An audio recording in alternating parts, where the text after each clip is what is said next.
Muy buenos días, hermanos. Dios nos guarde en este estudio de la palabra que habremos de tener a continuación.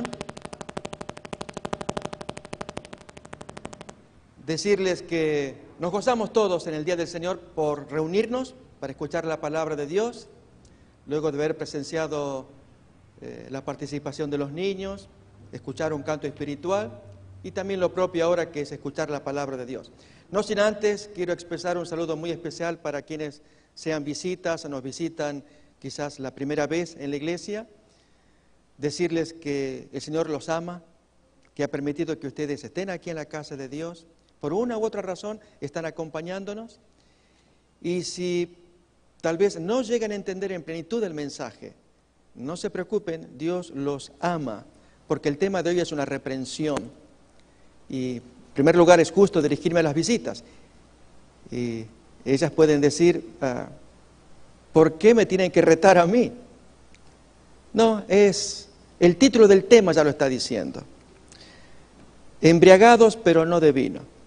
Hemos conversado con hermanos y lo que se escuchó anoche, hermanos, que creemos que es muy importante, podamos escucharlo más un grupo mayor de hermanos. Embriagados pero no de vino.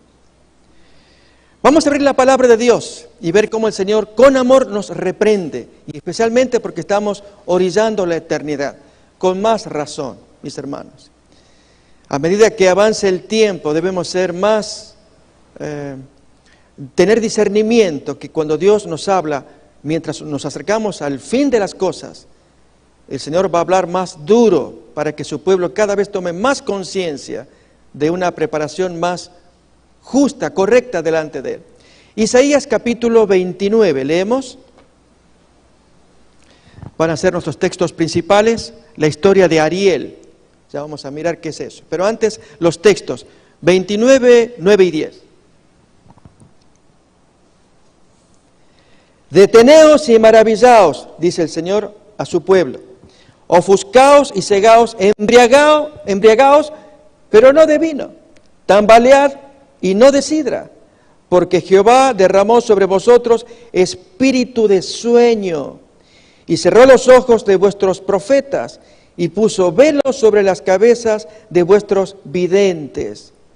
Este texto aparece en el Nuevo Testamento, pero en lugar de espíritu de sueño aparece con otra expresión. La usa Pablo para referirse a los judíos de aquel tiempo, del tiempo de Jesús y de Pablo, que por algún motivo extraño parecían ebrios, no entendían el claro mensaje de Jesús y que estaba predicando el apóstol Pablo. Miremoslo en Romanos capítulo 11. Allí se usa la expresión espíritu de estupor. Pero el pensamiento es el mismo. Versículos 7 y 8. Que pues lo que buscaba Israel no lo ha alcanzado, pero los escogidos, y mayormente gentiles, sí lo han alcanzado, y los demás fueron endurecidos, como está escrito. Fijémonos, hermanos, la expresión que los de Israel fueron endurecidos. ¿Cómo está escrito? Dios les dio espíritu de estupor, ojos con que no vean, y oídos con que no oigan, hasta el día de hoy. Es llamativo, mis hermanos, cómo en la Biblia se pone a Dios como agente de situaciones que el hombre provoca. Es decir, como que Dios las hace, pero es el hombre el que las hace. No obstante, Dios asume la responsabilidad desde el punto de vista de que Él es el Señor de todas las cosas. Miremos algunos ejemplos. Isaías capítulo 45. De paso, tomemos papel y lápiz porque se van a citar varios textos para probar algunos puntos. Ya vamos a llegar a ver cuáles. Por lo menos estos donde es Dios el responsable, o el escritor bíblico lo hace a Él responsable de lo bueno y lo malo,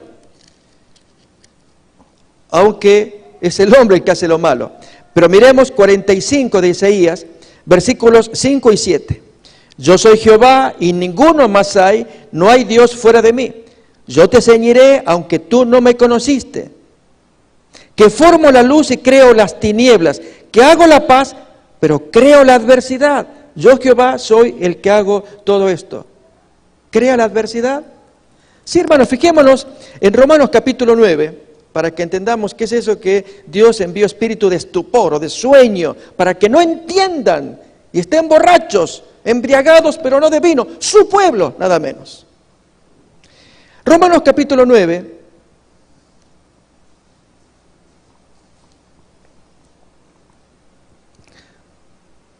desde el versículo 13 leemos: como está escrito, así dice la Biblia, a Jacob amé, pero a Esaú aborrecí. Luego Pablo dialoga haciendo preguntas con el lector, que no entiende por qué. Entonces Dios manda que a uno lo ama y al otro lo aborrece. ¿Qué pues diremos? ¿Que hay injusticia en Dios? Que Él decide arbitrariamente amar a uno y odiar al otro. Es para que sigamos el argumento de Pablo. O sea, el texto bíblico dice una cosa, el lector entiende, pero ¿cómo es esto? Es arbitrario. Y entonces Pablo le dialoga a ese lector que lee el texto bíblico. Versículo 14, esto va a seguir más todavía. ¿Qué pues diremos? ¿Que hay injusticia en Dios? No, en ninguna manera. Pues a Moisés dice: tendré misericordia del que yo tenga misericordia, y me compadeceré del que yo me compadezca. Así que no depende del que quiere, ni del que corre, sino de Dios que tiene misericordia. Porque la Escritura dice a Faraón: para esto mismo te he levantado, para mostrar en ti mi poder y para que mi nombre sea anunciado por toda la tierra. De manera que de quien quiere tiene misericordia, y al que quiere endurecer, lo endurece. Otra vez. Y se pone cada vez más pesado esto de que como que Dios decide arbitrariamente: a ti te voy a endurecer. Y Pablo va a defender ese argumento. Es decir, va a pelear con ese lector que cree de esa manera. Que de paso, hermanos, hay mucha gente que cree así. Si ya estaba profetizado que Judas lo iba a traicionar, así dicen los textos, ¿para qué luego lo va a acusar a Judas en el juicio final? Aún Judas se puede defender. Pero si ya estaba dicho, tú lo sabías, yo no sabía, pero lo hice, es verdad, traicioné, pero tú ya lo habías escrito, profetizado en el Salmo, ¿por qué me acusas ahora? ¿Se entiende? Ese es el razonamiento de mucha gente. Pablo dialoga, porque hermanos, queremos llegar a un punto. Es que la profecía de Isaías 29, la historia de Ariel, que va a ser nuestro tema, dice: yo les di espíritu de estupor para que no entiendan la Biblia. Y puede pasar en nuestros días, y este es el tema que nos importa como pueblo creyente de los últimos días, y esto va a ir cada vez más creciendo. Sigamos a Pablo ahora. Romanos capítulo 9, 19 ahora, 9, 19. Pero me dirás, tú lector, ¿por qué pues inculpa, acusa, condena el Señor? Porque ¿quién ha resistido a su voluntad? Mas antes, oh hombre, ¿quién eres tú para pelear con Dios, para que alterques con Dios? Dirá el vaso de barro al que lo formó: ¿por qué me has hecho así? ¿O no tiene potestad el alfarero sobre el barro para hacer de la misma masa un vaso para honra y el otro para deshonra? ¿Y qué si Dios, queriendo mostrar su ira y poder notorio, y hacer notorio su poder, soportó con mucha paciencia los vasos de ira preparados para destrucción? Y para hacer notorias las riquezas de su gloria, las mostró para con los vasos de misericordia que Él preparó de antemano para gloria, a los cuales también ha llamado, esto es, a nosotros, no solo de los judíos, sino también de los gentiles. Pero hermanos, se entiende el argumento de Pablo, muy simple, ¿cierto? Pero él dialoga, pelea, al entenderlo de esta manera, hermanos. ¿Cómo nuestro Dios trata a este vaso de deshonra que lo endurece y este otro vaso de honra, el cual se va a ablandar? Cuando miramos al sol que quema, fuerte el calor, y cómo a esta materia que es arcilla la endurece, y esta otra materia que es mantequilla la ablanda. El sol es el mismo, el calor es igual, pero va a depender de la naturaleza de la materia, en este caso, o arcilla o mantequilla. Por lo tanto, no es tanto que Dios quiera hacer arbitrariamente: a ti te voy a endurecer y a ti yo decido que te voy a salvar y te ablando. sino, hermanos, que Dios actúa, pero la naturaleza de la persona, y ese es el tema que queremos hablar, y en particular del creyente, cuya naturaleza hace que se adormezca, mientras que hay otros creyentes que escuchan el mismo mensaje y cada vez crecen de gloria en gloria, su mente se ilumina, y el mensaje no cambió, era igual.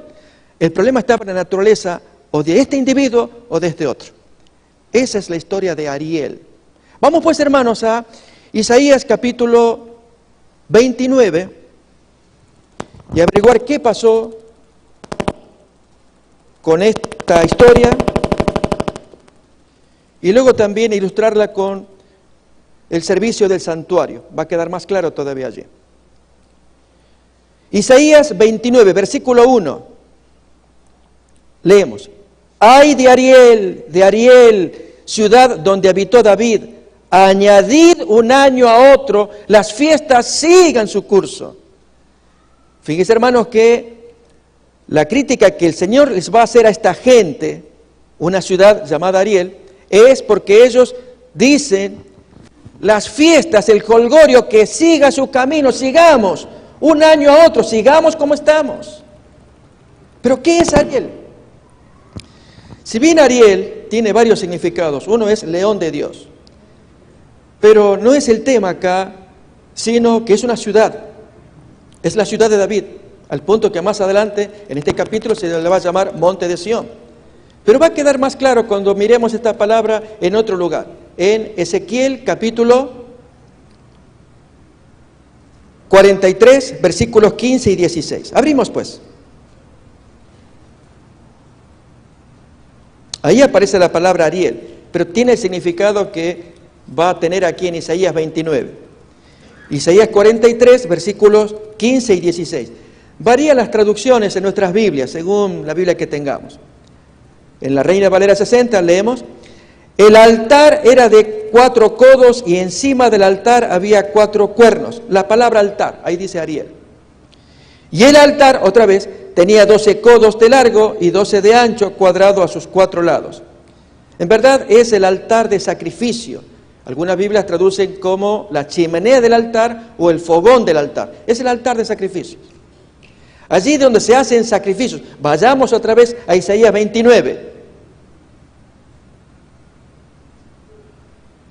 ¡Ay! Ciudad donde habita David, donde se celebra el altar de sacrificios, donde se hacen los servicios del santuario. ¿Qué pasa con esta gente religiosa? Ariel, hermanos, representa a Jerusalén o a parte de ella, donde se celebran los servicios religiosos, el altar de sacrificios. Versículo 2 en adelante, ahí viene. Mas yo pondré a Ariel en apretura y será desconsolada y triste, y será a mí como Ariel. Porque acamparé contra ti alrededor y te sitiaré con campamentos y levantaré contra ti baluartes. Entonces serás humillada, hablarás desde la tierra y tu habla saldrá del polvo. Y será tu voz de la tierra como la de un fantasma y tu habla susurrará desde el polvo. Y la muchedumbre de tus enemigos será como polvo menudo y la multitud de los fuertes como tamo que pasa. Y será repentinamente, en un momento. Por Jehová de los ejércitos serás visitada con truenos, con terremotos y con gran ruido, con torbellino y tempestad y llama de fuego consumidor. Y será como sueño de visión nocturna la multitud de todas las naciones que pelean contra Ariel y todos los que pelean contra ella y su fortaleza y los que la ponen en apretura. Y detenemos un poquito la lectura porque el que quiera curiosear lea el siguiente versículo que va a estar la clave. Pero si quiere seguir escuchando, escuche. Dios había dado esta profecía por medio de Isaías, la profecía de Ariel, algo terrible que le iba a pasar a Ariel, que multitudes la iban a visitar, la iban a sitiar. Era de terror. Pero aquí que en el versículo 8 hay una pista. Solo que al que está embriagado, pero no de vino, aquel que dice que siga la fiesta, siga el jolgorio. Estamos hablando de cristianos, de gente creyente. No hablamos de mundanos, de gente que está en la iglesia, canta himnos, alabanzas, pero tiene una actitud en el corazón que hace que cuando el Señor hable profecía, su corazón se endurezca. Porque siga el colgorio. Está el otro, cuyo corazón está tan atento, buscando purificar su alma de los pecados que tiene. Y habla el Señor la profecía y su corazón se ablanda y teme. Bien, hermanos, esta profecía fue dada, pero el rey Ezequías, tiempo después, cometió el grave error de olvidar esta profecía. Cuando Jerusalén fue sitiada en 2 ocasiones. Y los textos bíblicos que vamos a leer a continuación hablan de ese sitio. Y el rey Ezequías, que fue un buen rey, la Biblia trae buenas referencias de él. Pero lo que vamos a leer, hermanos, muestra al hombre que, en lugar de ablandarse, en algún momento él se ablandó. A veces los vaivenes que tenemos los seres humanos. Pero en esta ocasión, cuando vino el primer sitio asirio por Sennacherib, él sitió 2 veces a Jerusalén. En las 2 le fue mal. Pero en la primera, hermanos, hizo algo que es terrible. Vamos pues a la historia entonces. Y luego leer la profecía. Ahora leemos ahora, hermanos. ¿Para qué? Si el Señor da una profecía, Isaías 29, cuando venga el cumplimiento, el hombre espiritual, es tan importante, hermanos. Por eso me muevo de aquí o de acá. Si seguimos con esto de que añadir un año a otro, que sigan las fiestas. O está el otro que, hermano, renuncia a las prácticas mundanas y pone su corazón bien humillado delante de Dios. Enséñame, Señor, porque sé que voy a leer tus profecías y no quiero cometer el error que, venido el cumplimiento, yo ande del otro lado. ¿Se entiende, hermanos, por dónde va el argumento? No es difícil.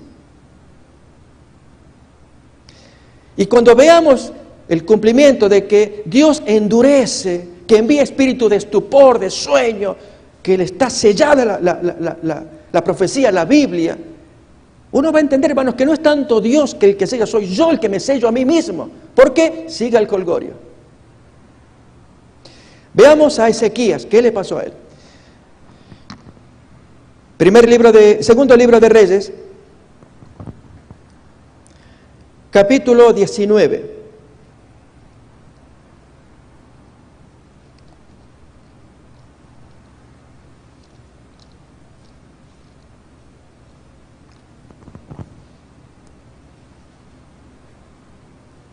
No hemos leído todavía la profecía de Isaías 29:8, queda pendiente. Recuerden que queda así este detalle que, a propósito, no para que cuando la leamos, y que Ezequías debió haberla leído, de haberla sabido, cuando vino el cumplimiento, hermanos, se le fue la onda.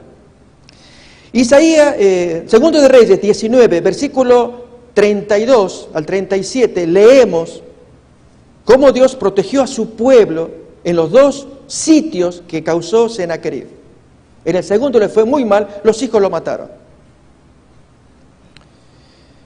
32. Por lo tanto, así dice Jehová acerca del rey de Asiria: no entrará en esta ciudad, ni echará saeta en ella, ni vendrá delante de ella con escudo, ni levantará contra ella baluarte. Por el mismo camino que vino, volverá, y no entrará en esta ciudad, dice Jehová. Porque yo ampararé esta ciudad para salvarla, por amor a mí mismo y por amor a David, mi siervo. Y aconteció que aquella misma noche salió el ángel de Jehová y mató en el campamento. Este fue durante el segundo sitio de Sennacherib. Mató en el campamento de los asirios a 185,000. Y cuando se levantaron por la mañana, he aquí que todo era cuerpo de muertos. Un historiador, Heródoto, griego, del siglo IV antes de Cristo, cuenta esta historia, que hubo una peste de ratas, una invasión de ratas en el campamento asirio, y se supone desde entonces que sufrieron la peste bubónica, una infección de las ratas. Sea lo que fuera, como lo mira este historiador secular, lo que importa es que él habla de un hecho. El texto bíblico dice que fue el ángel de Jehová, pero coinciden ambos, hubo una destrucción total.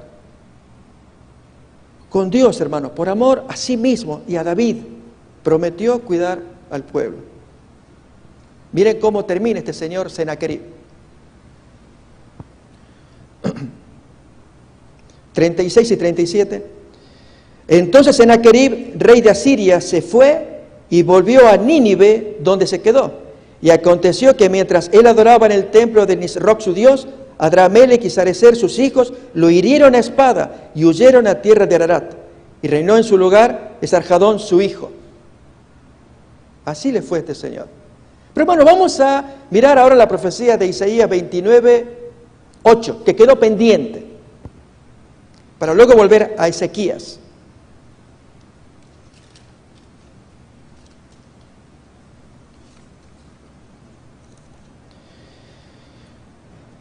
Nuevamente 7 para recordar el contexto y entramos en el 8, que es la profecía importante que el hombre espiritual tiene que tenerla en mente para no cometer grave error como hizo Ezequías. Ya vamos a ver el error. Y será como sueño de visión nocturna, 29:7, la multitud de todas las naciones que pelean contra Ariel, contra Jerusalén, y todos los que pelean contra ella y su fortaleza, y los que la ponen en apretura. Y les sucederá a esas naciones como el que tiene hambre y sueña y le parece que come, pero cuando despierta su estómago está vacío. O como el que tiene sed y sueña y le parece que está bebiendo, pero cuando despierta se halla cansado y sediento. Así será la multitud de todas las naciones que pelearán contra el monte de Sión. Pregunto, hermano, no sé si alguien se anima a interpretar. Recuerden que el pueblo adventista en el tiempo del fin cada vez tienen que ejercer más criterio, discernimiento, leer el texto y poder comentarlo, poder explicarlo. No solamente nos entrenamos para entender las historias del Antiguo Testamento o del Nuevo, sino mucho más para entrenarnos en las cosas que van a venir y que cuando leamos textos del Espíritu de profecía, hermano, rápidamente podamos ver por dónde tener que caminar. En el versículo 8 hay una profecía que dice que a esas naciones les pasará como a aquella persona que está durmiendo y soñando, y en el sueño siente que está comiendo, pero se da de a panzazos, come, ¡wow! Pero se despierta, no solamente vacío, sino más hambriento, lo mismo con la sed. Y así pasará con esa gente. ¿Cómo se explica? ¿Qué quiere decir?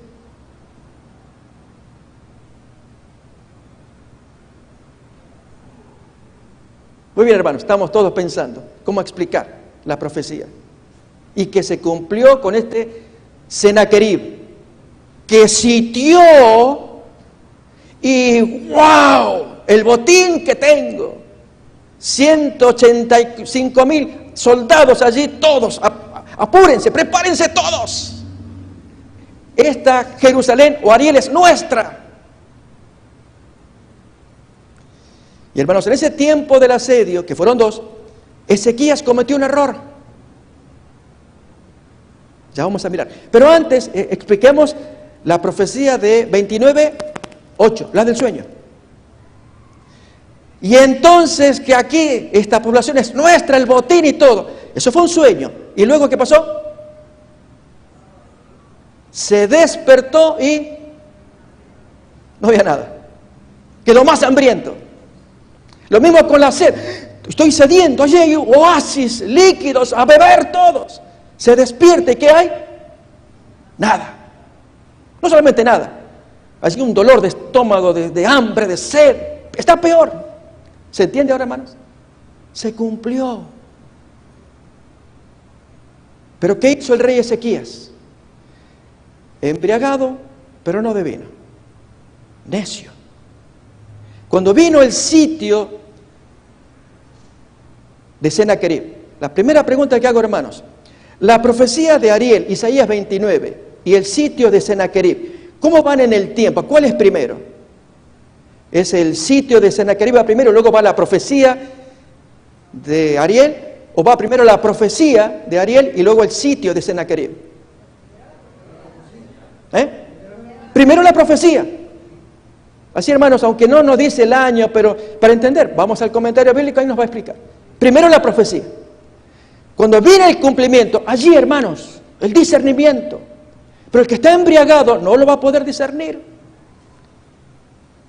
Bien, veamos qué le pasó al rey Ezequías, venido el cumplimiento. Reitero, un lindo rey. Buen rey, así es como lo pondré en la Biblia, pero tuvo sus altas y bajas. Esta fue una de las bajas. Segundo de Reyes, capítulo 18.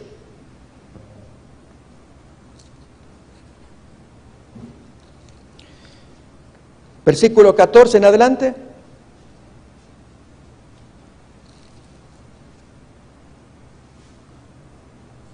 Leemos el 13 también. A los 14 años del rey Ezequías.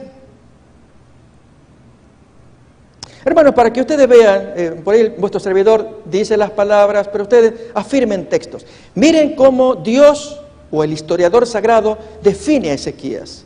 Aparece en 18:3. Hizo lo recto ante los ojos de Jehová, conforme a todas las cosas que había hecho David su padre. Él quitó los lugares altos. Comienza a enumerar las cosas rectas, y así es como también murió él. Pero esta es una de sus bajas. Capítulo 18:13 ahora. A los 14 años del rey Ezequías subió Sennacherib, rey de Asiria, contra todas las ciudades fortificadas de Judá y las tomó. Entonces Ezequías, rey de Judá, envió a decir al rey de Asiria, que estaba en Laquis: yo he pecado, apártate de mí y haré todo lo que me impongas. Y el rey de Asiria impuso a Ezequías, rey de Judá, 300 talentos de plata y 300 talentos de oro. Dio por tanto Ezequías toda la plata que fue hallada en la casa de Jehová, en el templo y en los tesoros de la casa real. Entonces Ezequías quitó todo el oro de las puertas del templo de Jehová y de los quiciales que el mismo rey Ezequías había cubierto de oro, y lo dio al rey de Asiria. ¿Cómo nos sentimos, hermanos? Traicionado. Traiciona la causa. Entrega dinero a un perro hambriento, cuando había una profecía, la de Ariel, que decía lo contrario. Hey, Ezequías, cálmate, es que nos van a atacar, hagamos negocio, hagamos un acuerdo, una tregua. Le entró el pánico. Hermanos, recuerden, son 2 asolamientos. En este primero, del año 701 antes de Cristo, esto ya está aprobado por la historia. Sennacherib va a morir unos 20 años más tarde, en el 681. Por lo tanto, cuando uno lee toda la historia, supone que apenas sitió y se fue, porque él se fue, le pasó como a Cestio Galo. Él se fue, inesperadamente. Y no es que lo mataron los hijos inmediatamente, no, 20 años más tarde. Porque dentro de 20 años, o un poco menos, vino el segundo sitio. Y allí, hermanos, la matanza de los 185,000 soldados asirios. Pero fijémonos más, hermanos. Capítulo 18, versículos 18 al 20. Llamaron luego al rey, los enemigos que habían sitiado, y salió a ellos Eliaquim, hijo de Hilcías, mayordomo, y Sebna, escriba, y Joa, hijo de Asaf, canciller, y les dijo el enemigo. El Rabsaces era uno de los eunucos, uno de los generales del rey asirio. Él había enviado personajes para hacer un diálogo, y el rey entonces envía a los suyos. Y ahí, en medio del campo de la batalla, no a mucha distancia de las murallas de Jerusalén, se entabla un diálogo. Oh, hermanos, otra vez, qué triste el diálogo. Porque uno olvida la profecía. ¿Lo leemos? Hermanos, yo traigo estas cosas porque somos una generación que estamos bordeando el fin. Y por la gracia de Dios siempre vamos a tener esa concepción. Por lo tanto, es tan importante aprender lecciones del pasado, para que hoy, hermanos, cortemos con esto de, ¿cuál era? Que siga el juego, que siga el colgorio.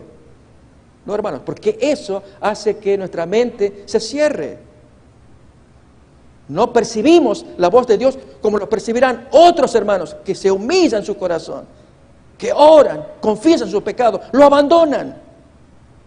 Y el mismo poder que baja del cielo, hermanos, a esta gente que dice que cree en la palabra y la ley, canta himnos, pero con esto de que siga el juego, se hacen daño a sí mismos. Miremos. Veamos el diálogo. Versículo 19. Estamos segundo de Reyes 18, 19 en adelante. Y les dijo el Rabsaces: decid ahora a Ezequías, así dice el gran rey de Asiria, Sennacherib, ¿qué confianza es esta en que te apoyas? Tú dices, con palabras vacías, consejo tengo y fuerzas para la guerra. ¿Pero en qué confías que te has rebelado contra mí? He aquí que confías en este báculo de caña cascada en Egipto, en el cual si alguno se apoyare, se le entrará por la mano y le traspasará, porque era el otro imperio enemigo de los asirios. Gran problema entre los dos imperios, los asirios y los egipcios. Y en el medio allí, Jerusalén.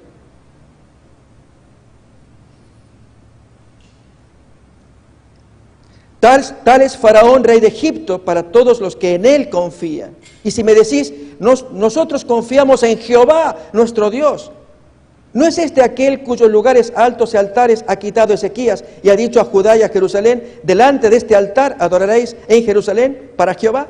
Ahora pues, yo te ruego que des rehenes a mi señor, el rey de Asiria, y yo te daré 2000 caballos, si tú puedes dar jinetes para ellos.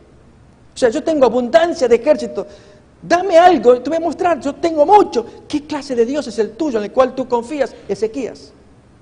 Era la amenaza jactanciosa, vulgar de este rey asirio.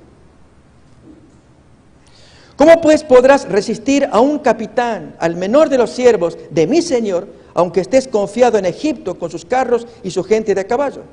¿Acaso he venido yo ahora sin Jehová a este lugar para destruirlo? Jehová me ha dicho, sube a esta tierra y destrúyela, metiendo miedo.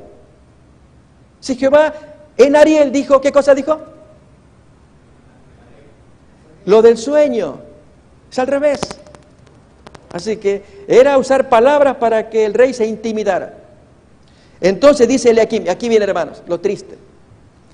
Eliakim, que era uno de los servidores del rey Ezequías.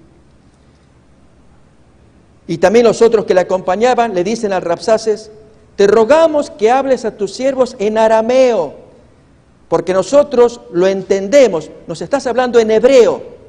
El arameo era el inglés de ese tiempo. Todo el mundo hablaba arameo. El hebreo es un poco distinto. Entonces, háblanos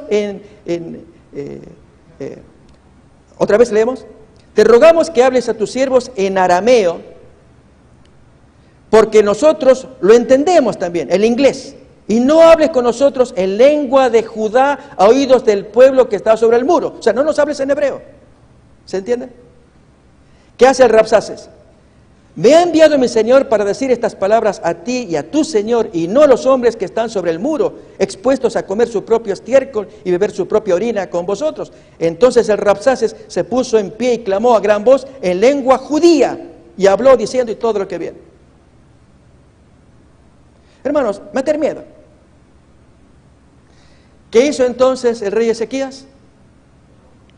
Él cede, claudica, entrega lo que hemos leído.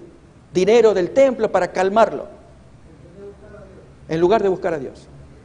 Ahora bien, hermanos, esto hizo el rey Ezequías. Veamos ahora a Ariel nuevamente, pero ahora Dios interviniendo con su pueblo, que aunque le dio la profecía oportuna del sueño, que para esa gente el botín va a ser un espejismo, un sueño. Lo querrán tener todo y se despertarán, no va a haber nada. Bien, Isaías capítulo 29, versículo 9 en adelante.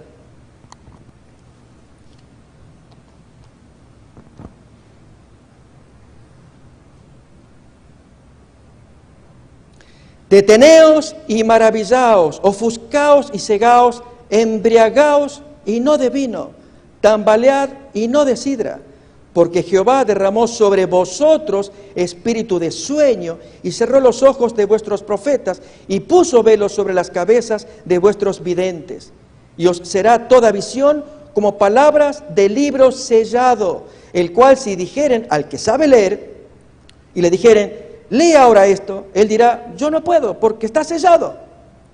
Y si se diera el libro al que no sabe leer, diciéndole, léeme ahora esto, él dirá, yo no sé leer. O sea, en otras palabras, hermanos, se presenta el texto bíblico, la profecía, a esta gente que están ofuscadas, enceguecidas, embriagadas. ¿Y cuál es la reacción? Ya sea el que sabe leer o el que no sabe leer. ¿Cuál es? No puedo, no sé. Pero léelo, no sé. Hermanos, el texto que no se puede leer está en otra lengua. Es la mente torpe que no logra ver. Miremos más todavía. Por lo tanto, leemos el 13 también. Dice el Señor, porque este pueblo se acerca a mí con su boca y con sus labios me honra, pero su corazón está lejos de mí y su temor de mí no es más que un mandamiento de hombres que les ha sido enseñado. Por lo tanto, he aquí que nuevamente excitaré yo la admiración de este pueblo con un prodigio grande y espantoso, porque perecerá la sabiduría de sus sabios y se desvanecerá la inteligencia de sus entendidos. ¡Ay de los que se esconden de Jehová, encubriendo el consejo y sus obras están en tinieblas y dicen, pero Él no nos ve! ¿Quién nos ve? Hermanos, para que se aprecie lo que significa tener la mente embotada y ser experto en Biblia y el corazón endurecido, enceguecido, y a pesar de que la profecía clarito diga las cosas, que hay que leerla, interpretarla, explicarla, esta persona que la lee, la da vuelta. Les quiero contar una historia. Fue triste, hermanos, porque conozco al individuo. Esto pasó en una universidad cristiana. Un profesor de teología, un hombre muy inteligente, reputado, escribía libros, y al dar sus clases, cometió el grave error de no cuidar su corazón y enamorarse de una de sus alumnas, 20añera. Luego de la relación amistosa fue más allá que eso. Cuando se va tomando más cuerpo esta situación, esa universidad, queriendo ayudar al individuo, pues lo destinan a otro lugar para que él se afloje y lo destinan a otro lugar en ultramar. Pero al regresar en periodo de vacaciones, se encuentran con la muchacha y accidentalmente o providencialmente alguien miró dónde estaban en una situación ilícita y pusieron en conocimiento a esa universidad. Ya no se pudo hacer más. El hombre rompió su hogar, fue despedido y muy inteligente buscó dónde trabajar.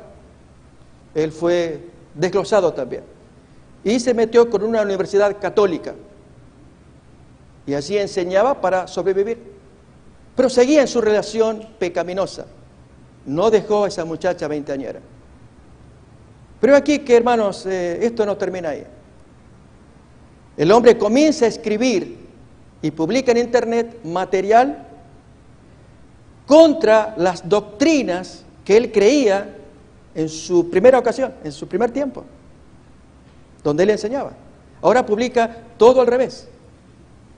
Y material sobre profecías, Daniel, y publica.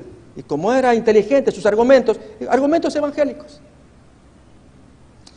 Llega el material y entonces a un grupo de expertos, pues viene la propuesta. ¿Alguien se anima a refutar a este antiguo compañero? Porque él escribe tal o cual cosa, pero bíblicamente no se sustenta. Esto se puede escribir así, refutarle. Errores tiene. Y especialmente tú, profesor, o tú le puedes escribir. Y había quienes ya estaban preparando material. Y uno de ellos dijo, es un caso perdido. Si no suelta el pecado, su mente está ofuscada. Por más argumento bíblico, teológico, lo que se quiera, profético, y se le ponga allí en la mesa, hasta que no suelte el pecado, la mente está enceguecida. No pierdan tiempo. Y así fue. Mis hermanos, no se puede razonar con un ebrio.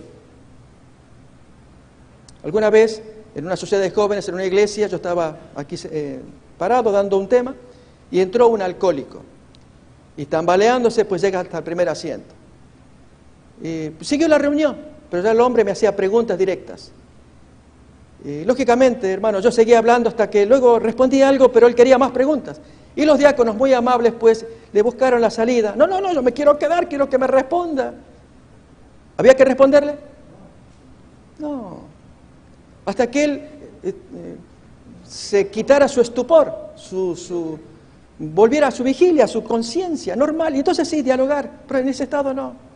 Así, hermanos, cuando alguno de nosotros, si es que estamos acariciando un pecado, cargando algo a cuestas que sabemos que hay que soltar y no lo hacemos, ¿Se capta eso? Finalmente, cuando aparezca la profecía, que está clarita para este que la entiende, pero para este otro, y se cumple el texto que hemos leído de Ariel. Di el libro que está sellado, la visión sellada a sus profetas. Le dije que la lean, no la pueden leer, que la entiendan, no saben leer. Voy a invitarles, hermanos, a que miremos capítulo 29 de Deuteronomio.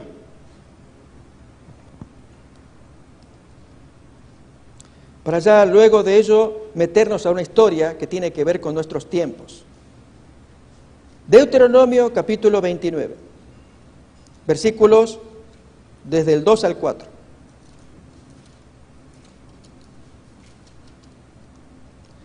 Moisés pues llamó a todo Israel: vosotros habéis visto, reparen hermanos, con los ojos se están mirando los milagros, habéis visto todo lo que Jehová ha hecho delante de vuestros ojos en la tierra de Egipto a Faraón y a todos sus siervos y a toda su tierra, las grandes pruebas que vieron vuestros ojos, las señales y las grandes maravillas, pero hasta hoy Jehová no os ha dado corazón para entender, ni ojos para ver, ni oídos para oír.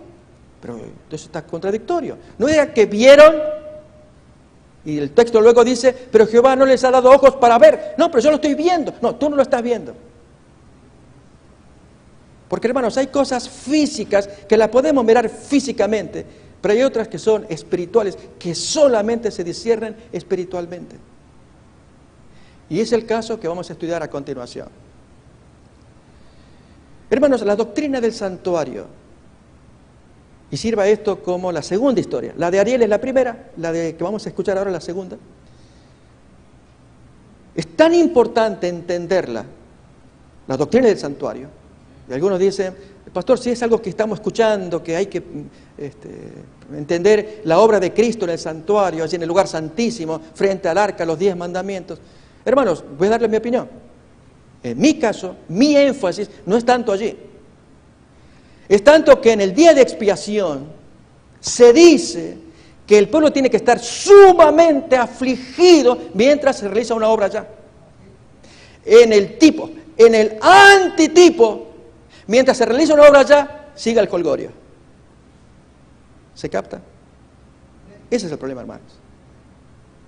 ¿Por qué la doctrina es tan importante de entenderla? Que al mirar el tipo, miremos los detalles, hermanos, y apliquémoslo a nosotros, que estamos en el antitipo. Para ver que, hermanos, si aquí había urgencia, aflicción, oración, ayuno. Aquí, hermanos, haga el Señor lo que haga ya. Aquí importa que yo como esté, para que mi corazón esté atento, de modo que Dios me dé profecía, mensaje, y yo no me endurezca. Miremoslo. Voy a invitar a que veamos la historia de Nadab y Abiú. Esta es la segunda historia. Y lo que es estar embriagado, pero ahora sí de vino, porque fue lo que a él le pasó. Y citas del espíritu de profecía que vamos a mirar al final, para ver cómo este fenómeno de la embriaguez se está produciendo en nuestros días también. Embriaguez espiritual, hermanos. No hablamos, ahora, si alguien tiene alguna escapada con alcohol, es problema de él, pero hablamos de sacar lecciones espirituales. Abrimos pues entonces en Levítico capítulo 8.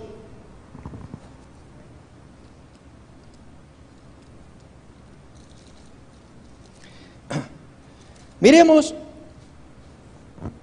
desde los versículos 35 en adelante, qué solemne era la consagración, la dedicación de los sacerdotes.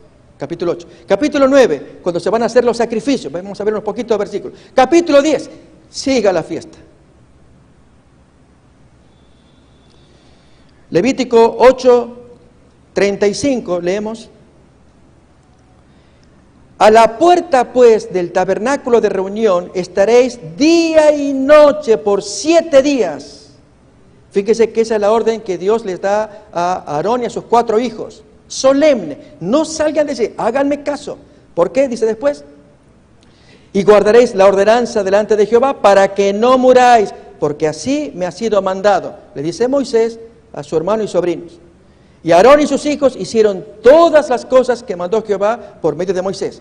Entre las varias cosas, una de ellas, al final del capítulo, ¿cuál era? Esténse aquí en el tabernáculo 7 días. Háganme caso, quédense ahí. Por lo tanto, hermanos, era serio. Veremos capítulo 9 ahora, con los sacrificios, versículo 22 en adelante. Después alzó a Aarón sus manos hacia el pueblo y lo bendijo, y después de hacer la expiación, el holocausto y el sacrificio de paz, descendió. Y entraron Moisés y Aarón en el tabernáculo de reunión, y salieron y bendijeron al pueblo, y la gloria de Jehová se apareció a todo el pueblo. Y salió fuego de delante de Jehová, y consumió el holocausto con las grosuras sobre el altar, y viéndolo todo el pueblo alabaron y se postraron sobre sus rostros. ¿Era solemne o no?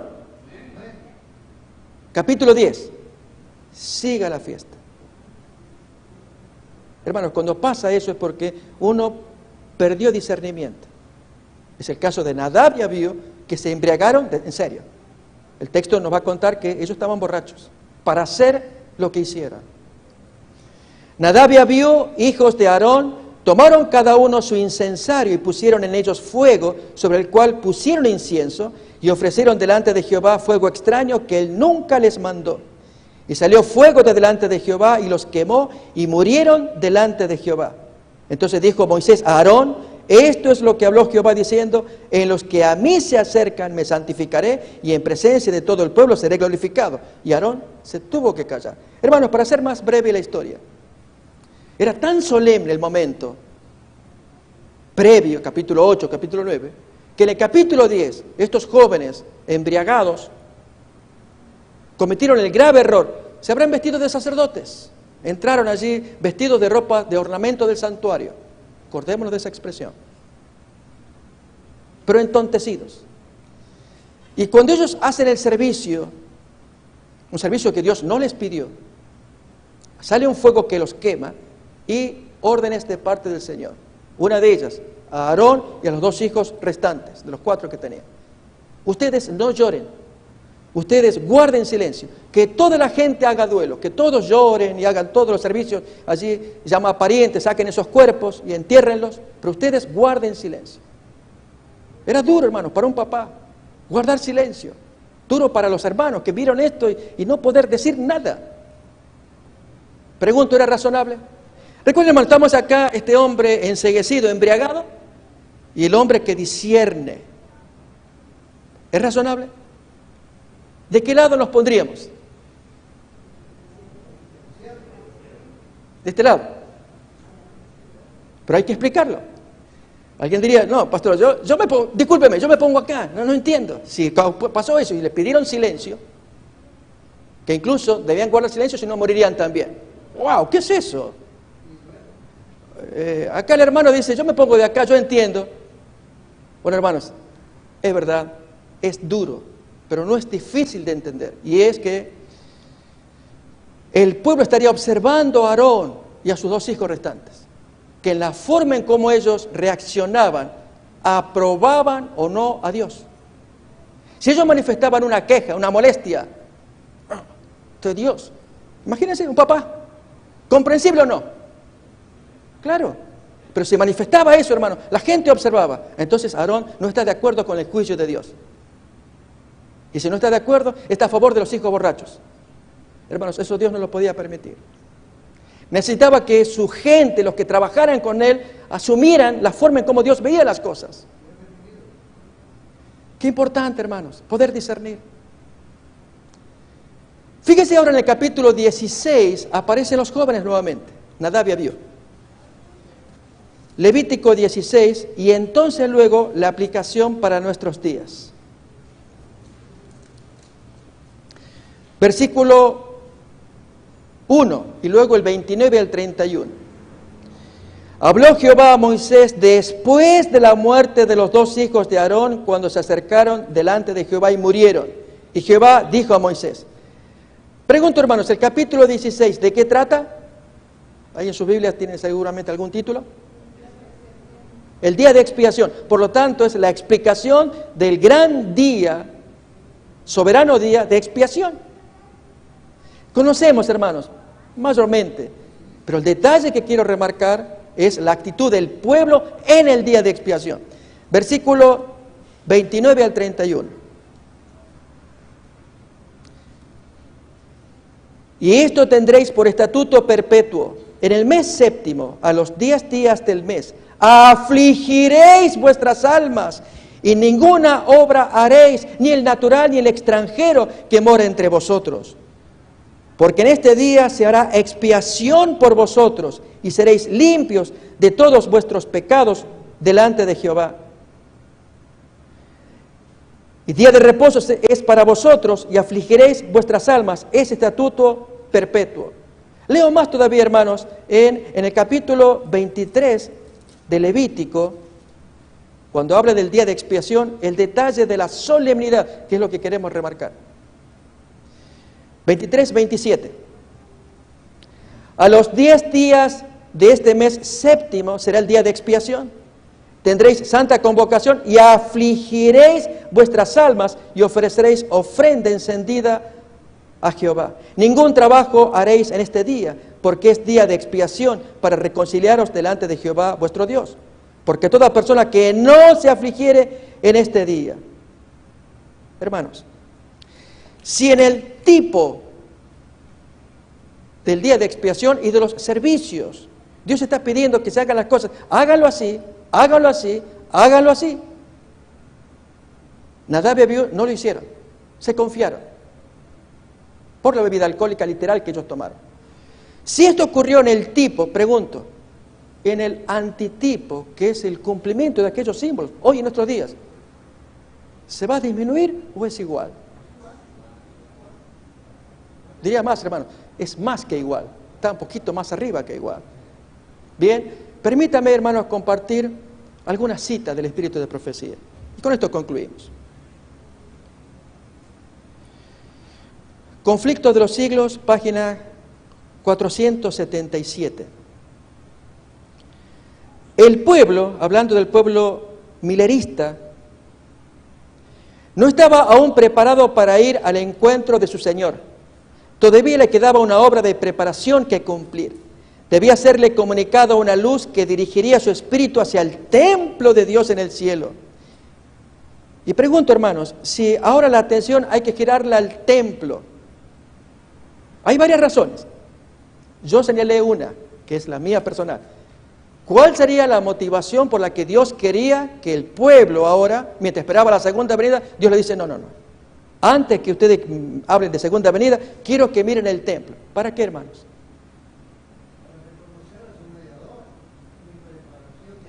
Reconocer al mediador, muy bien, pero hay algo más, hermanos.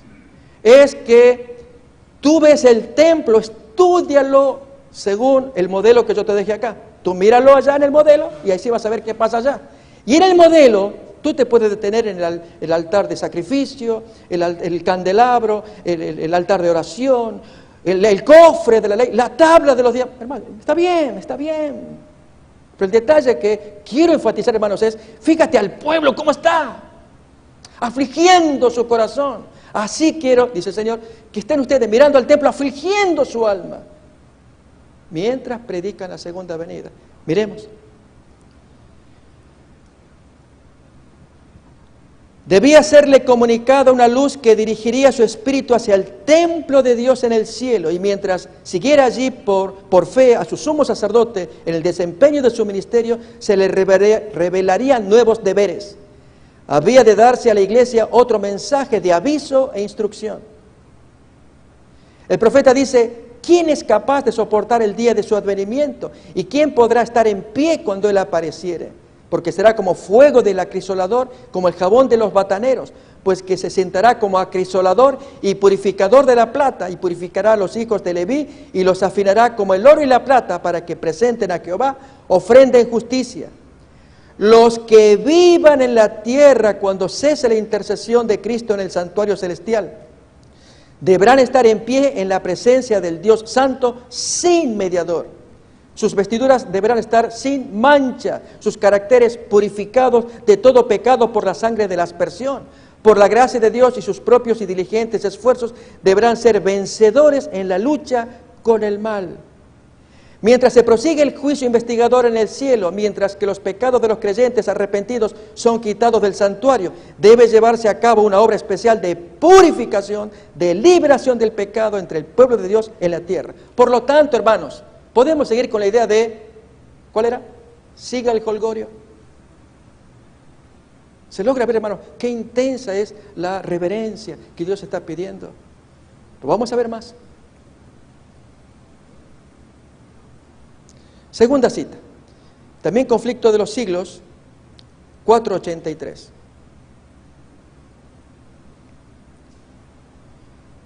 Había cesado el ministerio de símbolos y sombras. La puerta por la cual los hombres habían encontrado antes acceso cerca de Dios no estaba más abierta.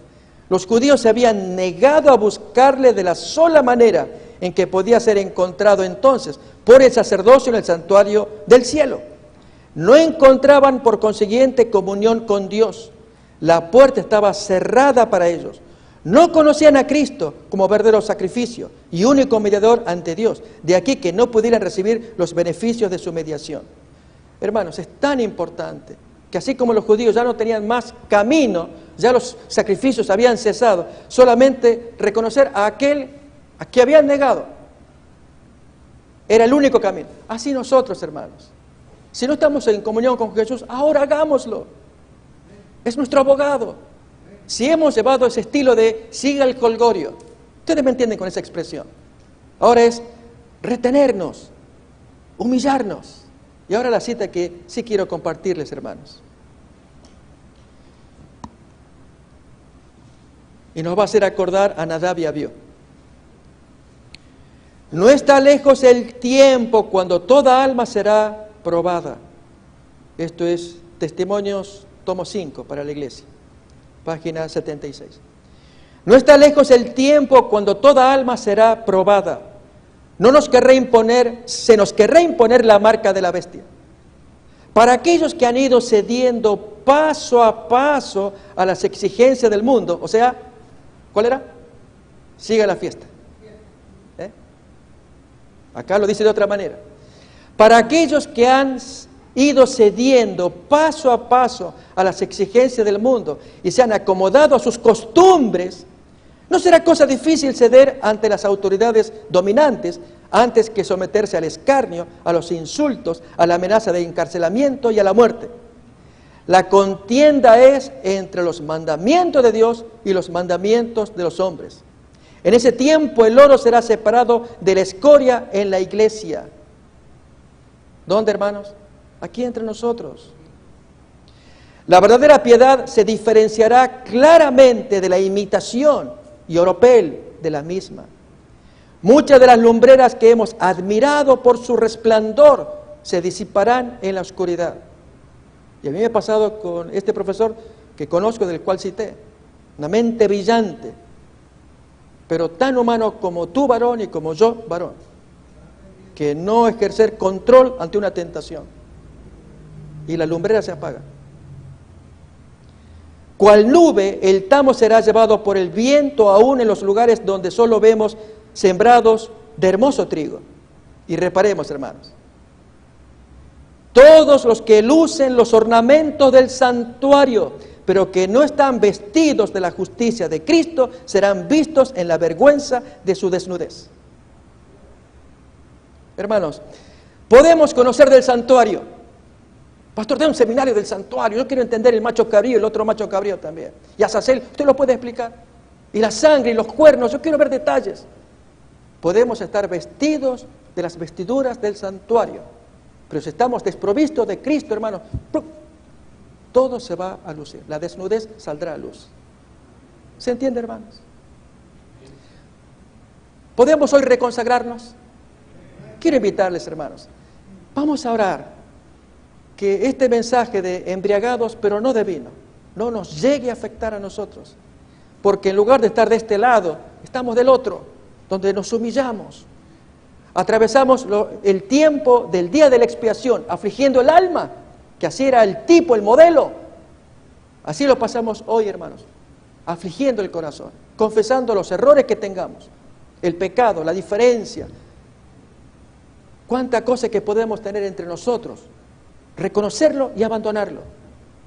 Si el hermano, la hermana, que me hizo esto, que me hizo lo otro, que pensamos, me la va a pagar. No, hermanos, pedirle al Señor, Dios, sácame el mal pensamiento.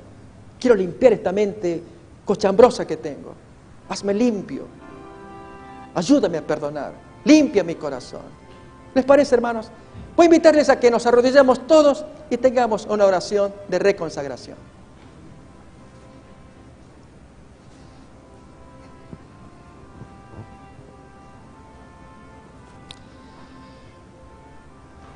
Querido Padre que estás en el cielo, queremos darte gracias por el estudio de la palabra de Dios.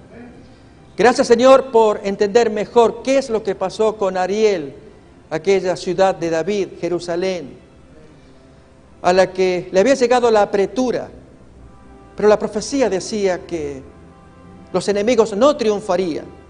Y no obstante, el rey Ezequías cedió ante la apariencia, allí lo ampuloso del asedio, y entregó bienes que pertenecían al templo.